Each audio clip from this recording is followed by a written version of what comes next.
Good morning. Good morning, everybody. So I am Mark Shishin Gelula, for those of you out there in the netherworld. I'm happy to be here this morning. I was thinking, I wrote actually my children on WhatsApp this morning. We have this Gelula family thing, and I said, it's Easter. So anybody out there here who also celebrates Easter, Happy Easter. It's Passover, Chag Sameach, for those of you that celebrate Passover. It's also a new moon around now. And the astronauts are going around the moon. Right? So this is really a woo-woo period, right? Yes. Woo-woo. I had a teacher 40 years ago, more than 40 years ago, who talked about woo-woo. Anyway, I've been a member of this Sangha since 2011, with a small bit of time when I walked away, but the drawback was immense. It's very magnetic to come back. Roshi Robert and I was his student and received Jukai through him, and got this name Shishin, which I love, that name. And today I'm going to talk about Vimalakirti Sutra, which might sound really boring to you. I'm a kind of a person, Roshi said to me, you like deep dives, don't you? And I do. I do like deep dives. And so the title, I'll get into a little more about this, but the title of the talk was originally meeting Vimalakirti, meeting Vimalakirti or visiting Vimalakirti, something like that. But I have to confess that really my working title is No Elsewhere. And that's about the Vimalakirti Sutra, but you'll see how. So let's begin. I'm ill because the world is ill. I first read those words right around the time that Trump was going on, getting elected. Things were really bad. I was having a hard time. I couldn't see our way out. Emotionally, physically, I was a mess. Not as much as a mess as I am now with this, but at any rate. And somebody told me about the Vimalakirti Sutra, and said that it was an interesting story and I should read it. And they didn't make a connection. They just said, and I really wish I knew who told me about this. Nobody here. At any rate, and so I read it. I am ill because the world is ill, were words that the central figure of Vimalakirti plainly states. At the time I thought, well, yeah. And that was it. I read it and I put it down.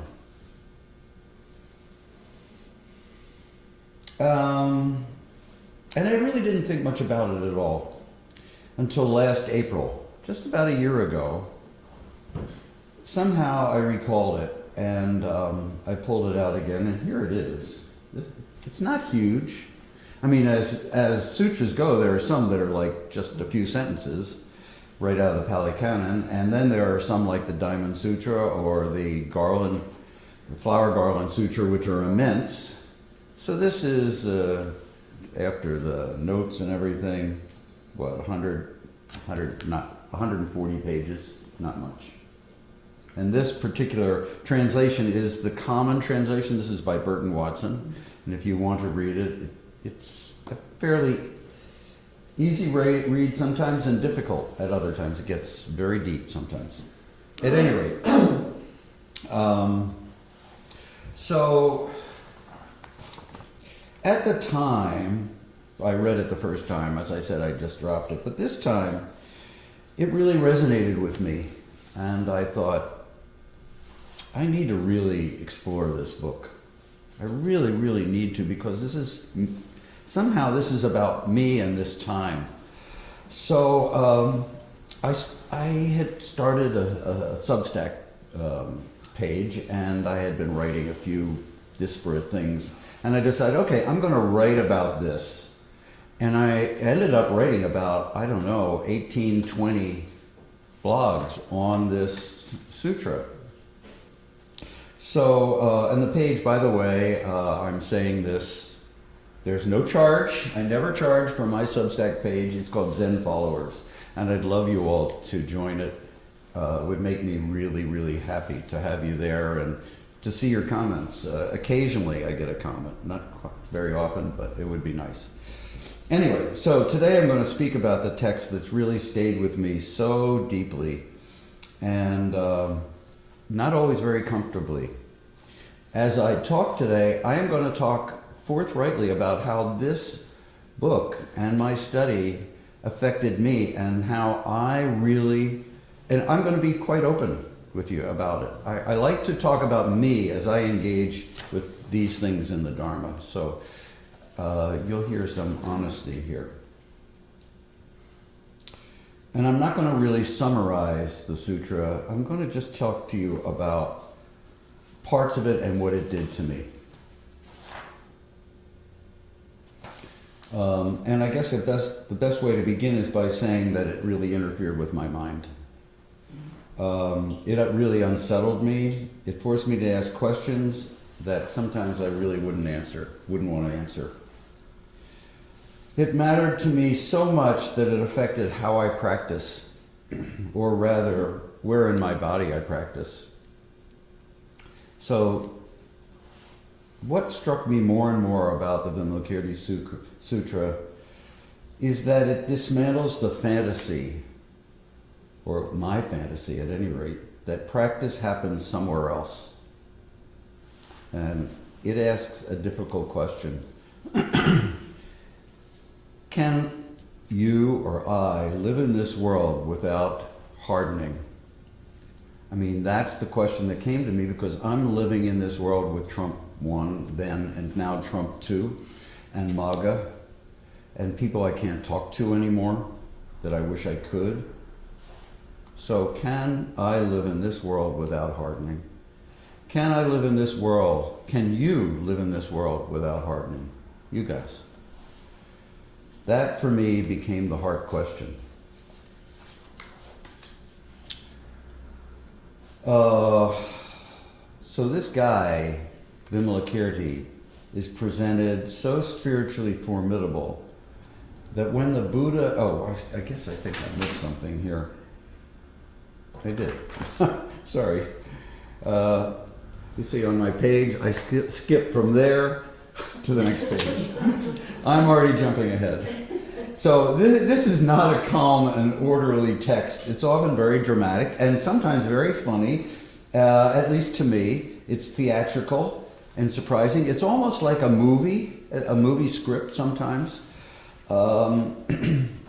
It wasn't written by Vimalakirti. It was written during the 1st or 2nd century, the current era.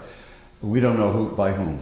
We have no idea, and probably a number of authors over that time. All of these sutras were sort of compiled, but this one is such a story that my guess is that it was the same group of people who wrote it, but who knows. It moves through scenes and reversals. Monks think they understand practice, and Vimalakirti tells them, nope, you don't.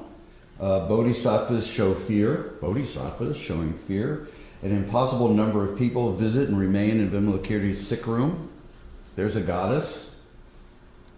The whole thing has movement, wit, and surprise, but underneath that movement, it's doing something very, very serious and precious. The sutra does things with the story and a number of surprises. First great surprise, I think, is that the central figure is not a monk. He's just a guy. He's located where we might expect a spiritual authority to be, but he's just a layman, a businessman. He lives in a city of some size, a business city, Vasali. He's a householder, a parent, a man of some wealth. He has public standing, responsibilities. He moves in ordinary city life. He goes to brothels, bars, public places. But in each of those places, he's not drawn in. Rather, he helps those in need. He's not withdrawn from ordinary life. He's immersed in it. And yet the sutra presents him as so spiritually formidable that when the Buddha asked his great disciples to go and visit him while he's sick, they all hesitate. And there are like 20 of them, and they all say, oh no, and then they give these long explanations about why they don't want to. He said this to, I said this, and he said, no, this to me, and this to me, and this to me. And so they all say no. One after another, they find excuses. These great bodhisattvas and monks explain why they would rather not go, basically saying, he just destroyed me. He let me know what a fool I am. And I mean, who wants to be so humiliated? Even bodhisattvas and great monks don't want to be humiliated. Or at least in this book they don't. So eventually, well, and it's really funny. I mean, to hear all of this, it really is funny. But eventually, all these great monks and bodhisattvas escape until finally, I think, Manjushri finally says yes. But we learn right at the start that the sutra has shifted our assumptions. The sutra moves spiritual authority. It's telling us very early, don't be too quick to decide on whom or where profound practice is happening. Do not be too quick to decide on whom or where profound practice is happening. I love that. Because many of us live with some version of the fantasy that real practice happens elsewhere.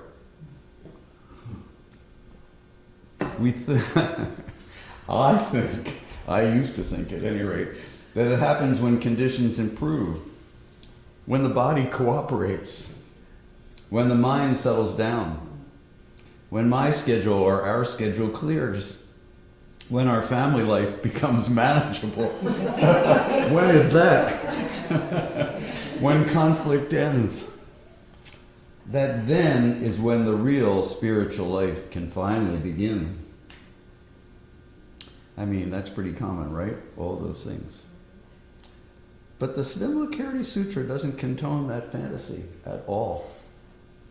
It says, in effect, nope, not later, not elsewhere, here, now. That part really stuck with me, not to be too quick to decide where are my practices happening. With practice being right here, the story moves to Vimalakirti's illness. He's sick, he tells everybody. He doesn't tell anybody what's wrong with him. He doesn't say, I have a cough, I have a cold, I have a heart condition, I have diabetes. He doesn't say those things. He says, I'm sick. And they come to visit him, as I said. The whole drama unfolds at this point. His sick room becomes the center of the sutra. It's a tiny room. We're told that. Yet, like in so many sutras, the impossible happens. But somehow it's not treated as anything special. Vast numbers of monks and bodhisattvas fill the space. Great lion seats are set out. Space opens up, yet it's this tiny room. I love that about sutras, that particularly Mahayana sutras, all this magical stuff happening, the impossible, and yet it's there, it's real, you know.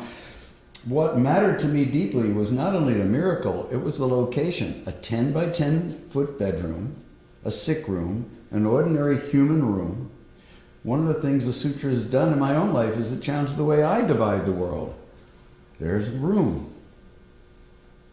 Right there. There's a room. Here's a zendo. Over there we talk and join in kinship. Here's the practice. Really? Isn't there practice out there too? When we're talking, when we're having kinship? And isn't this kinship? But we divide it. I divide it. There's the ordinary part. Here's the sacred part of the day. Why can't the ordinary part also be the sacred part? Now is the moment when I'm intentionally practicing. But later is the rest of life, which somehow gets demoted. No. But Vimalakirti wouldn't let me keep that arrangement. He's a guy in conversation, in responsibility, in relationships, as I said, in public life, in illness, in the dust and noise of the city. And the sutra does not present him as spiritually compromised by that life. It presents him as expressing the Dharma through it. So that changed the question. The question is no longer how do I preserve a spiritual life apart from life. I had to ask myself a lot of questions related to that. Can this life itself be the field of my practice? Can this conversation, any conversation that I'm having, be the field of my practice? Can this interruption, if I'm interrupted in some way, be the field of my practice? You know, Pat will tell you that sometimes I get so into it and she'll interrupt me and I'll get angry for a minute. And then so I'm trying to say to myself, no, that interruption should be part of my practice. I need to open up. It's hard. We all know that relationships are hard, and it's really hard to recognize that that part of relationship is part of practice. At least it is for me. Can this inconvenient, emotionally mixed up day be the field of my practice? Can my aging body be the field of my practice? Those questions, those kinds of introspective thoughts, have been one of the greatest gifts of the sutra for me. It pushed me away from the fantasy of a cleaner life and toward the harder and more honest possibility that the life I actually have, messy as it is where practice has to happen. Not later, not elsewhere. In one of my later Zen follower posts, I'm saying later mean toward after I wrote most of what I wrote about the Vimalakirti Sutra, I wrote 2 blogs on continuous practice. And this is what I meant when I was talking about continuous practice, this not pushing away, but allowing myself to be centered into all those other parts of my life. That's continuous practice. And that leads to one of the sutra's great teachings, non-duality. Now, non-duality can easily become one of those Zen words that sounds impressive and yet remains vague, right? I don't mean vagueness, though. I mean refusing to let the mind harden into distinctions, into final judgments. This person matters. That one does not. This part of life counts. That part doesn't. This situation is spiritual. That situation is beneath me. This person is worthy. That one is not. This sutra keeps undermining that habit. Again and again it presses against familiar opposites, lay and monastic. You know, just let me say something about that. At that time, the monastic period, monasticism was central. If you were a lay person, you didn't matter. What mattered was being a monk or a nun. And there were not that many nuns, mostly monks. So this bringing up the difference between lay and monastic was really critical at that time. Oh, no, I'm listening. I have a question for later, but go on. Oh, okay. It's going to be a while yet. Okay.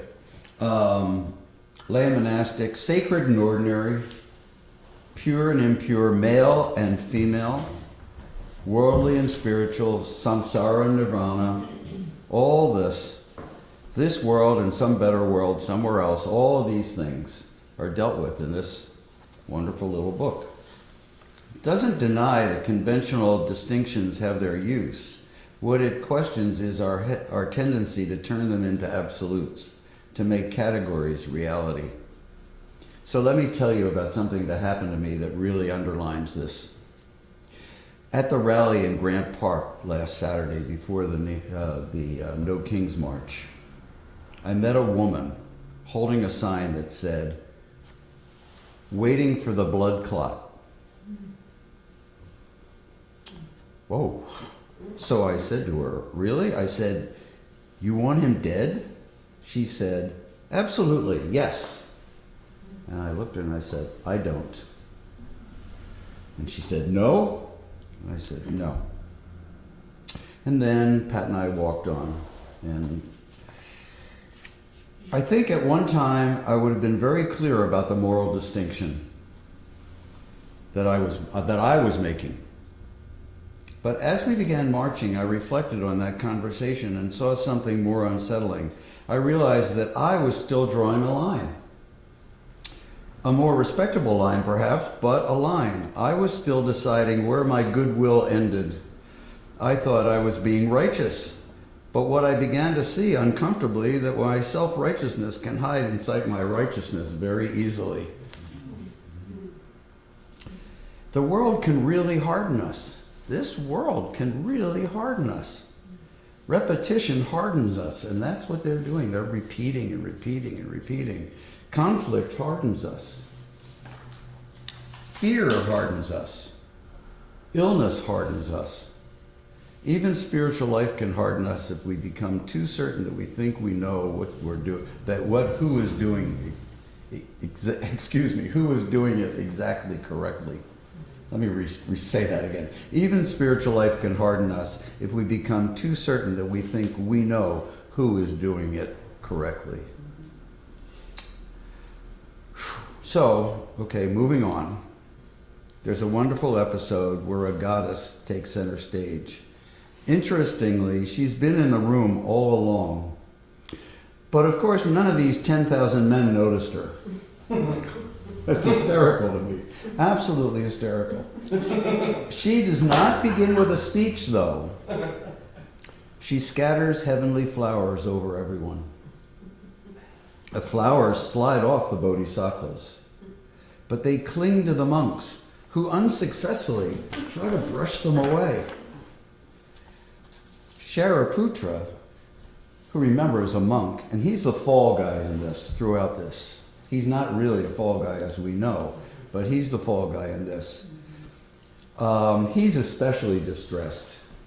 And he protests that such flowers are not in accordance with the Dharma. And the goddess replies in effect, the flowers aren't making distinctions, you are. The flowers aren't the problem. Your clinging is the problem, Shariputra. She goes on to say that because these disciples are still fearful of birth and death, meaning everything that happens in life and you're hanging on to one thing and not another and vice versa, the flowers cling to them. Fear is still operating. Distinction is still operating. The senses still have power over them. I love that scene. It gives me such a sharp image for practice. So my question is to you guys, what sticks to you, to us? I ask myself, what sticks to me? Praise sticks like glue, right? We harbor blame as well. Embarrassment sticks. Old emotional injuries stay with us. Passing comments come up regularly in meditation. We think we have a solid identity. Something said years ago in high school is still there at your class reunion 35 years later. The sutra asks, why is it sticking? It's not always because the thing itself is so substantial. Sometimes it's because fear has made the mind sticky. What about me? Me. Is this about everyone else and not me? As I wrote that, I was thinking that, and so I wrote those questions down just as I was thinking it. No, what do I hang on to or fear holding? Fear of my own diminishment? Fear of my vulnerability? Fear of my irrelevance, of not being who I hoped I was, being who I hoped I was? Fear of loss? Fear of my impending death? I mean, as far as I know, I'm pretty healthy, but I'm going to be 83 soon. Who knows? The sutra is not mocking fear. It's exposing the way that fear affects our experience. Then the sutra pushes further. Shariputra asks the goddess why she doesn't perform transform out of a female form. I mean, monks are really important, right? So stop being a goddess, stop being a woman, be a monk, be a guy. His question reveals the assumptions already in the room, right? The female form is treated as lesser, secondary, something to be escaped. But the goddess doesn't answer with a lecture. What do you think she does? Right? She transforms him into a woman. And she becomes a man. Okay, I'll be a guy, but you're a woman. See how you like this. So you like being the only one in the room. It's a great scene. Great, and suddenly there he is. It's funny, it's very direct, unsettling, and extremely effective. Even reading it. The point is not to embarrass Sarah. The point is to show how quickly the mind turns a contingent form into an absolute truth. This really made me ask myself some further questions. What else do I treat as fixed because I've grown accustomed to it? What labels do I take as essence, as absolute? What stories about myself feel unquestionable only because I have repeated them so often? Because of these kinds of questions, the sutra has really become alive for me.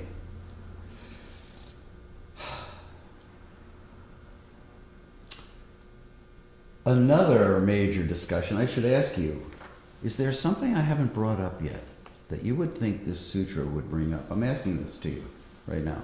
Does anybody have an idea? What might I have not brought up yet with the sutra? The I word, impermanence. I talked about non-duality. Non-duality is close, but really impermanence. It's another major discussion. Vimalakirti's teaching on the body is one of the places where this becomes unforgettable. People come to visit him because he's sick, and he uses that occasion to speak of the body, even though he doesn't say his body is sick, but he uses this time as in images that are beautiful and unsparing. He tells the room that the body is just foam. Hey, your body's just foam. It's a bubble. It's a dream. Your body's a dream. It's a shadow. A drifting cloud. Your body's lightning. Not going to be here long in the grand scheme of things. What's his point? I think his point is to stop asking the body to be what it can't be. That matters to me in my own practice. Because impermanence is easy to conceptualize and to fantasize that I always understand it in daily life. But it becomes something else when my own body begins changing in undeniable ways. Like when I have less energy. When I hurt getting up from a chair, which has been happening for a while. Thank God for PT. When I wake up at 3:15 in the morning and can't fall back to sleep. As my hearing and eyesight start to fail me. Suddenly, impermanence is no longer just a Buddhist topic. It becomes the space where I am right now. What I appreciate so much in the Buddha is that in the sutra, is that impermanence is also presented as a release. I can let this go, right? If things are impermanent, then the difficult day is not the whole truth. If things are impermanent, then the self-image I'm clutching may not deserve the dedication I give it. And this moment, too, right now, is not forever. That, too, is impermanence. My back hurting. It's going to stop. I'm going to stand up, and then it's going to go away. You know? Near the end of the sutra is another phantasmagorical moment, sutra moment. I love these, again, these Mahayana things. Food is brought in from another Buddha land, the land of fragrances. Where's this land? I don't know. Where's this food coming from? I don't know, but it just appears. And it's not merely food. It carries an exquisite perfume. This perfume fills the room. Everyone there begins to carry that fragrance themselves. It spreads without diminishing. This is wonderfully strange. Excuse me. And the scene is not just decorative. I think the sutra's authors are telling us that fragrance is a metaphor for the spiritual life. Like the Dharma, you can't seize it. You can't pin it down. You can't hoard it. You can't hoard the Dharma. You can't force it. It changes the atmosphere.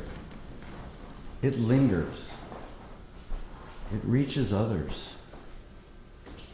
I began to wonder, when I enter a room, what happens? Am I infusing positive energy? Am I infusing compassion, trust, truthfulness? What is the perfume that I leave? These feel like Vimalakirti type questions. He often seems less like someone who possesses wisdom than like someone who changes the atmosphere in a room. Not to say that he isn't full of wisdom. He is. He's incredibly wise. People come in very certain of themselves and they leave less certain, but changed and more alive. And I've got to say that I realize now that I'm a hell of a lot less certain. I mean, I've got to let go of everything. So in closing, when I ask what the sutra has given me, I don't think only of its ideas. I think of how it's enlarged my sense of practice, of my practice, as one continuous practice. I think of how it challenged the fantasy that practice happens elsewhere. And I think of how it keeps asking me with more honesty than before, what do I have in the air? What do I leave in the air? Not with a conclusion exactly, but with questions. What part of my life have I been treating as outside the path? What part of your life have you been treating as outside the path? What still sticks to you, to me, because fear is underneath it? What are we still making hard decisions about that may be useful in the relative but are still not the absolute truth? What are you waiting to begin? What do you leave in the air? Thank you.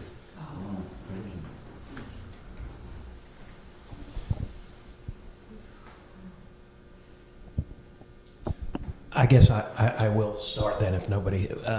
I love this. I also love deep dives, but what I loved about this was you put yourself in the room.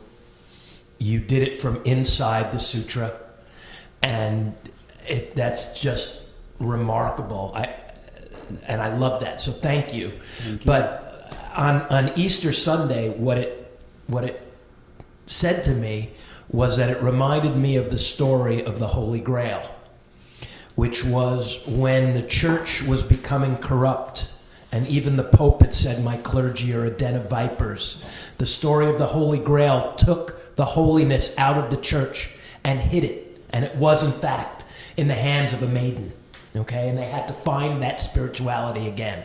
So it seems like there's this refreshing of taking it away from the clergy, bringing it back to the people. And my last question to you is, can I borrow that copy?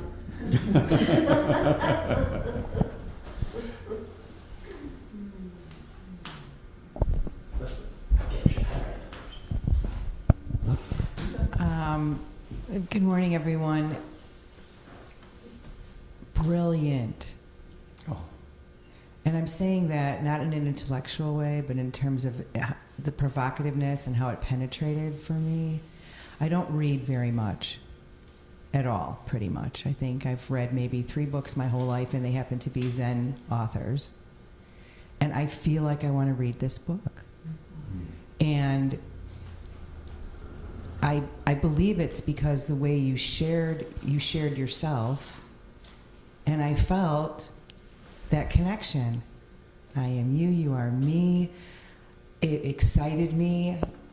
You know, some of the things that you said in there, I feel like I need to hear that again and read that again.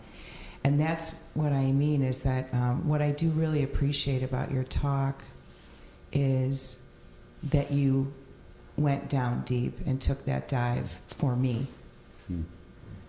Had you not presented this, I would not have heard any of this. This would not be part of my practice. So I really deeply appreciate it mattering to you because it mattered to me.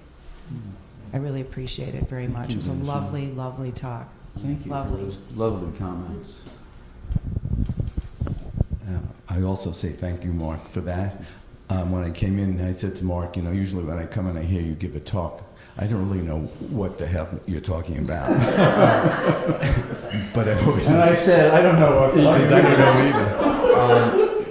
But this, I think, really resonated in a very personal way. What I'm hearing is about self-acceptance, self-compassion, this embracing of impermanence.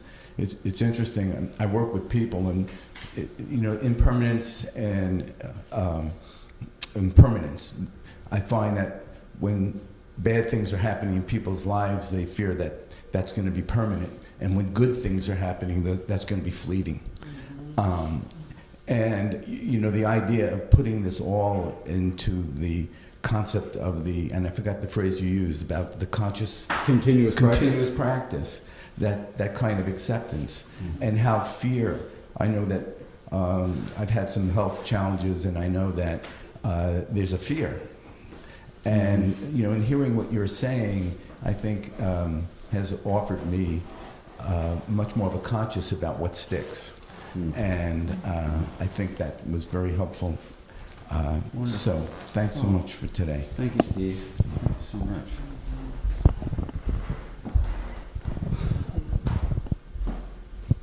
Thank you, Shishin. That was lovely, lovely, lovely. What I really appreciate is the way that you really emphasized how sutras, how we can practice within the sutra.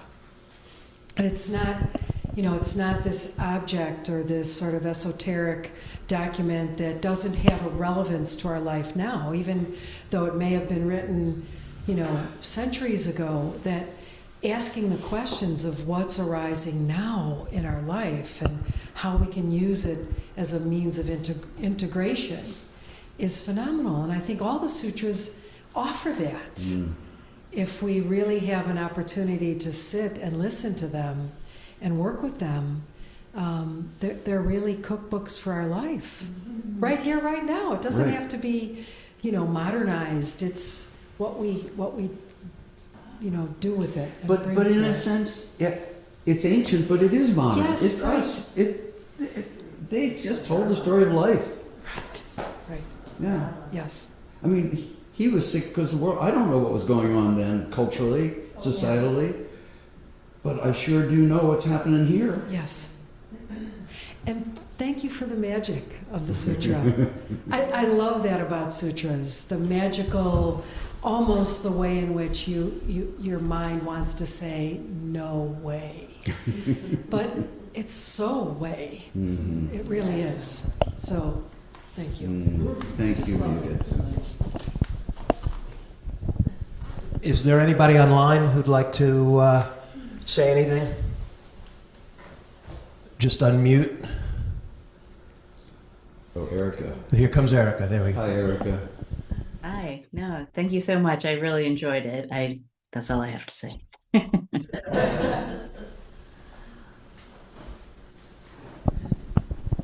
want to say when we saw that sign that said waiting for the blood clot, I was incredibly sad. I was sad that our world is in such a place that this woman would put that on a sign.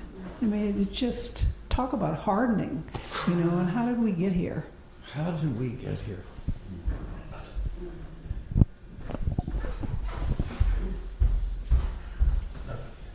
Someone else online, and then we'll go to Adrian. Looks like Patricia. Yes. Hi, good morning. Good morning, my friend.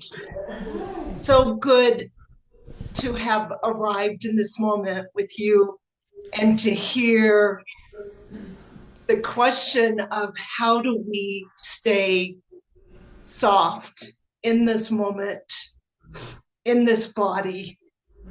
It is just so wise, and I'm so grateful. Thank you.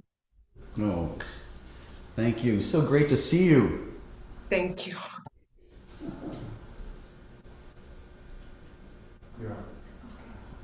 I just want to thank you. That was so.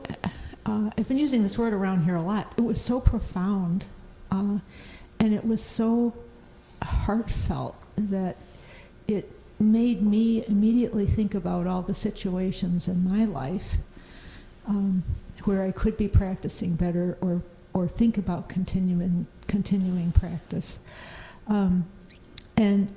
And one thing is, my daughter, as most of you know, is dealing with a health condition constantly, which has impacted her life and our lives.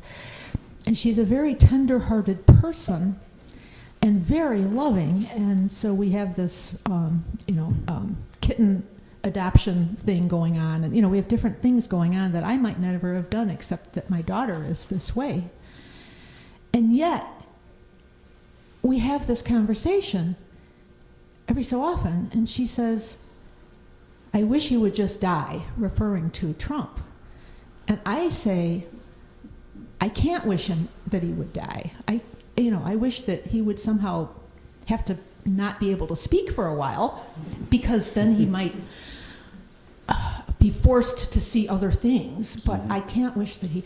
And it's ironic because she's such a tender person, and she's not very hard.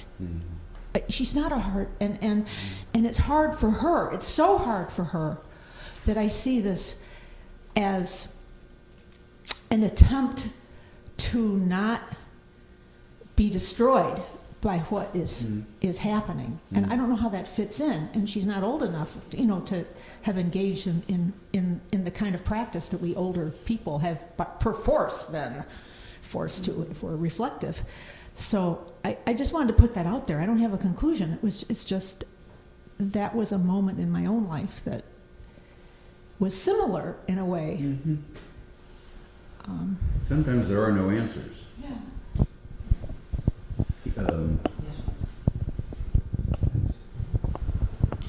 Amazing. It just knocked me out, Mark. Your presentation was just beautiful. You just brought us right into the whole thing. And that person with the sign, as soon as I heard you mention it, it just made me sad, really, really sad. There's so much to be sad about. We're just surrounded by sadness, surrounded by death. But I'm really grateful to have heard it. Really, really hit me. I felt, when you finished, I was like, oh no. No, I was finished. I said, oh yeah. It really grabbed me by the throat, and from the start to the finish, it was just beautiful. And when you finished, I was stunned. I think when Daigu held up the mic and asked anybody to speak, everybody was just unable to at the time. It was just tremendous. Thank you, Ungo. Thank you so much. I actually, Mark, have a question for you. Okay. I read something yesterday that said that the first poll of Trump voters from 2024 came out, and they said that less than 70%. Those who voted for Trump in 2024. Okay, got it. Less than 70% of them, still agree with their own vote, which means that 31% are now regretting it, which could mean a blue wave. But it brings up a question that this sutra has really underscored for me, particularly with the story of the sign. Are we prepared to greet those people who said, I made a mistake, I was wrong? Because a lot of what I'm hearing, I will never forgive those people. Those people have done this, they've done that. And are we able to say, to open our arms, and this sutra kind of underscored that for me. And I'd love to get your thoughts on that. Moo. I know. I really mean that. I mean, who knows? who knows? You know, something that this really brought home to me is now. That's the future. Who the F knows? Who knows? When the moment comes, I'll let you know. And I think it's something that we should all let each other know when it happens to us. Yeah. Oh yeah, June. Sorry, Hiroshi. Thank you, Shishin, for this wonderful talk once again. It's so interesting that I had heard this or read the sutra about the goddess with the flowers and how it was sticking to the monks. Mm-hmm. And I never, I just thought, well, that's interesting. But to hear you say, what's sticking to you, that really opened it up for me, because I've got a lot sticking on me.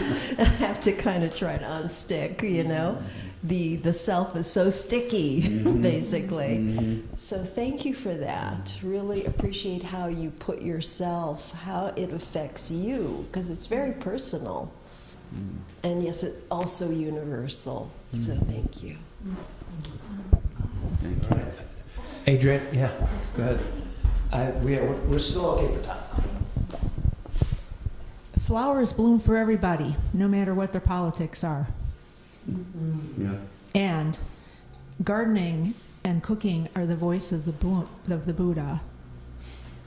And I thought about that fragrance, and when a loving person, a teisho, is it a teisho? Who does tenso, cooks, they're bringing that fragrance into wherever they are. Mm. And it does cling. And when you eat, then you partake of that fragrance. So you want to take that metaphor of eating and just transform it away from food into eating the moment, eating the interaction. Yeah, but I have really, this is not my original thought, unfortunately. I wish I were this smart. I heard somebody in a Teisho talk about taking sutras and recognizing the metaphors in them. And that's really meant a lot to me in not just reading this, but in thinking about, like your statement just then, just taking okay, so how's that a metaphor, for living our life? I wish it would make it easier in my understanding Dogen. It doesn't, but I'm saying that for a purpose too. So Miyu Getsu and I have been studying Dogen together for a number of years, and we studied a chapter in the Shobogenzo called Continuous Practice. It's a great fascicle, and I gotta say that I didn't understand it nearly like I understand. I'm going to go back and read it again. We should, because studying this book over a year basically, and writing about it really deepened my understanding of continuous practice. And now I want to go back and see if I understand Dogen's interpretation, his idea about continuous practice better.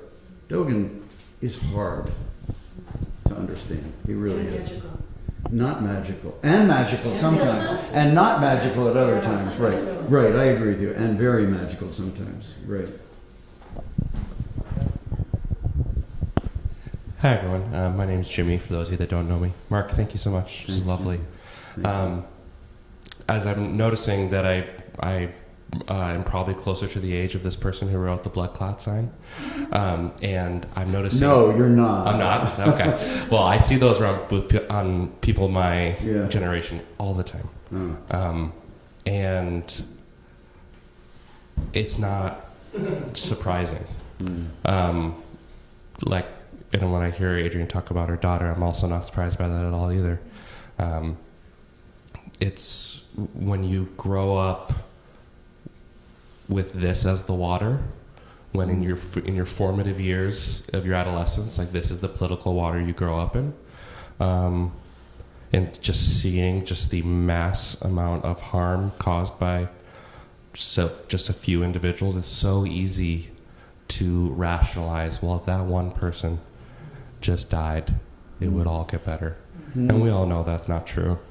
But it's really easy to be like, you know, if this one senator or this one president that we know is responsible for all this harm, if they went away, it would just solve our problems.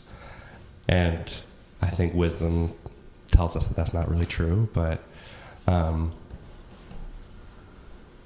yeah, I've seen that at so many protests, and I've heard that so many times, that, and I've also heard from a lot of, you know, my elders in my family who have a similar shock to those